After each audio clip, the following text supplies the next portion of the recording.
জান্নাতীরা জান্নাতের মধ্যে বসে থাকবে, নাজ নিয়ামত ভোগ করবে, আর জাহান্নামীদেরকে বলবে, ও ভাই, দুনিয়াতে তো আমরা একসাথে ছিলাম, আজকে তোমরা কেন জাহান্নামের মধ্যে চলে গেছো?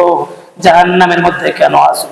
জাহান্নামীরা ডাক দিয়ে বলবে, ভাই, দুনিয়াতে আমরা একসাথে ছিলাম ঠিকই, মসজিদের মুয়াজ্জিন বারবার আমাদেরকে আহ্বান করেছে, পাঁচ ওয়াক্ত নামাজে আমাদেরকে ডেকেছে, ইমাম সাহেবেরা আমাদেরকে নামাজের দিকে আহ্বান করেছে, মুসল্লিরা আমাদেরকে নামাজের দিকে আহ্বান করেছে, কিন্তু তাদের কথা আমরা কর্ণপাত করতাম না, তাদের কথা আমরা শুনতাম না। যদি তাদের কথা আমরা শুনতাম, তাহলে আজকে আমাদেরকে জাহান্নামের মধ্যে আসা লাগতো না, আমরা দুনিয়াতে নামাজ পড়তাম না, এই জন্য সাকার নামে জাহান্নামের আমরা আছি।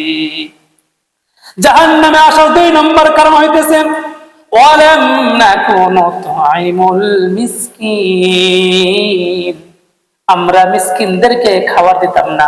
অসহায় দরিদ্ররা আমাদের মাঝে আসতো, আমাদের কাছে আসতো, সাহায্যের জন্য হাত বাড়িয়ে দিত, আমরা তাদেরকে ঘৃণা করতাম, তাদেরকে কুনজরে দেখতাম, এই ধমকি দিতাম, তুচ্ছ তাচ্ছিল্য করতাম। এই জন্য আজকে আমরা সাকার নামে জাহান্নামে আসছি। এই জাহান্নামে আসার 3 নম্বর কারণ হইতেছে ওয়াকুন্না নাফুদু মাআল খায়িদিন, আমরা দুনিয়াতে বাজারে মোড়ে 4 স্থানে মানুষের শুধু গীবত করতাম, মানুষের সমালোচনা করতাম, মানুষকে ভালো নজরে দেখতাম না, শুধু মানুষের প্রপাগান্ডা ছড়াইতাম। এই মানুষের সমালোচনা করার কারণে আজকে আমাদেরকে সাকার নামে জাহান্নামে আসা লাগছে। জাহান্নামে আসার 4 নম্বর কারণ হইতেছে অকুন্না নুকাযযিবু বিয়াউমিদ্দিন,